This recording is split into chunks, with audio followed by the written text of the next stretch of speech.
Laughing Brook. Poetry for sensual consciousness. Between a rock and a hard place, there the stream of life flows, all none the less.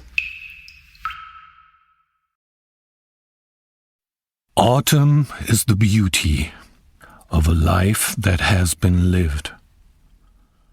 Remembrance and endurance that sailed me through life's eternal twists. An open hand, a leaf behind, forever green, a dance to brown, and all the beauty in between. There's a story in decaying, a mystery that holds all life. For as I go, life is still flowing, and it will kiss me after this dark unknown, this long good night.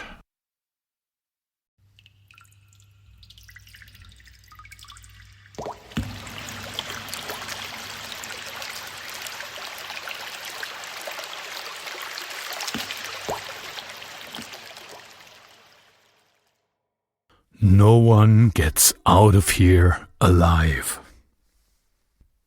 That is a famous statement by Jim Morrison, who left the stage rather early.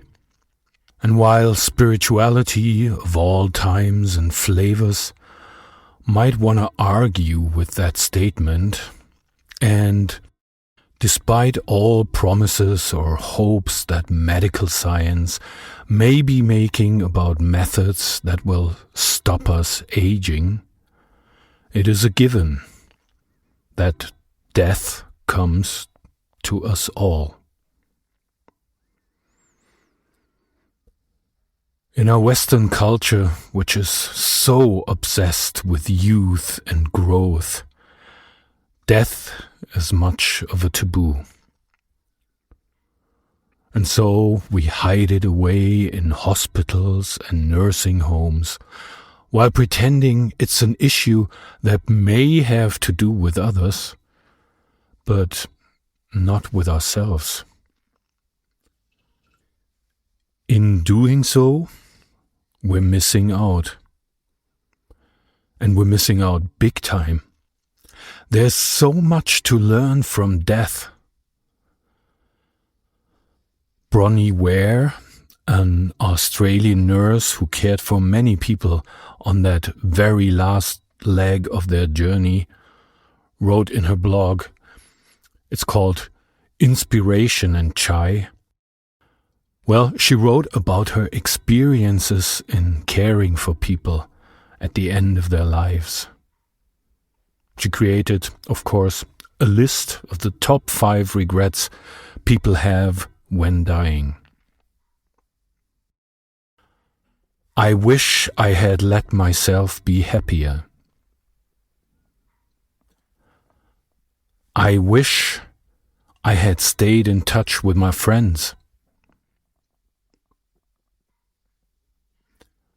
I wish I'd had the courage to express my feelings.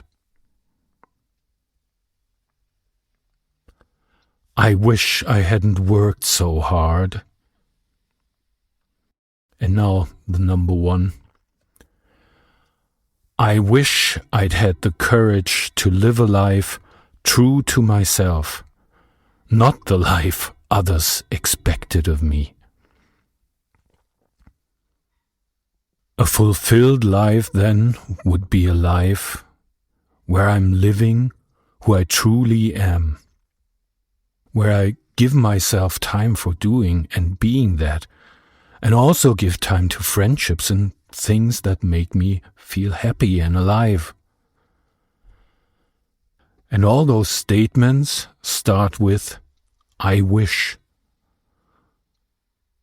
Meaning, those sentiments were there all the time, but for some reason I didn't listen to them, and I believed other things were more important.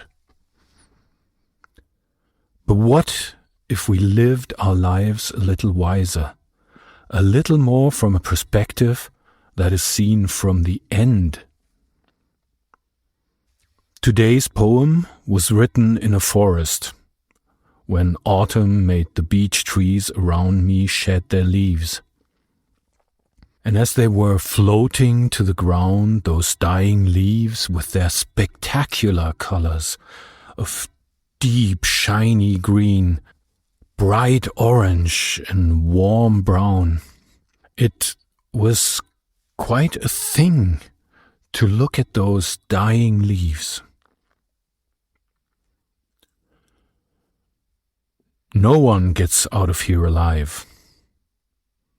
So we might as well go out then with grace, with dignity and beauty, like those leaves. In order to be able and do so, it helps immensely to have lived my life truly and fully. And living my life is always ever done now. Enjoy.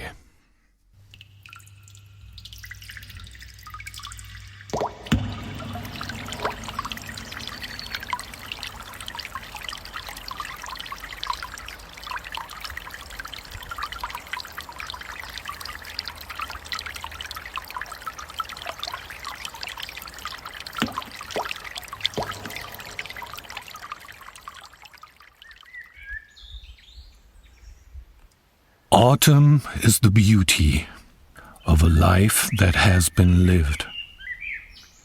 Remembrance and endurance that sailed me through life's eternal twists. An open hand, a leaf behind, forever green, a dance to brown, and all the beauty in between.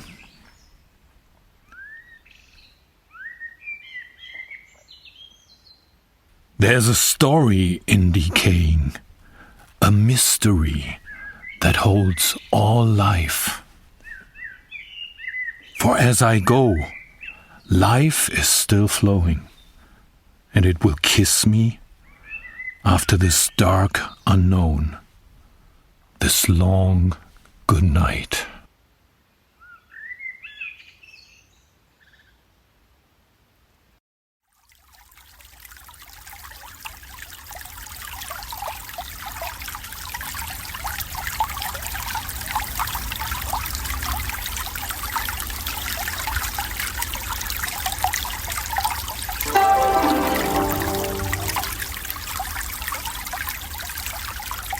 And here we are at one of life's endings, the end of this podcast. Before you go, if you're interested in exploring more what it is to become more alive through your senses, check out my Sacred Sensuality retreat, which is going to happen in February 25 in Brazil.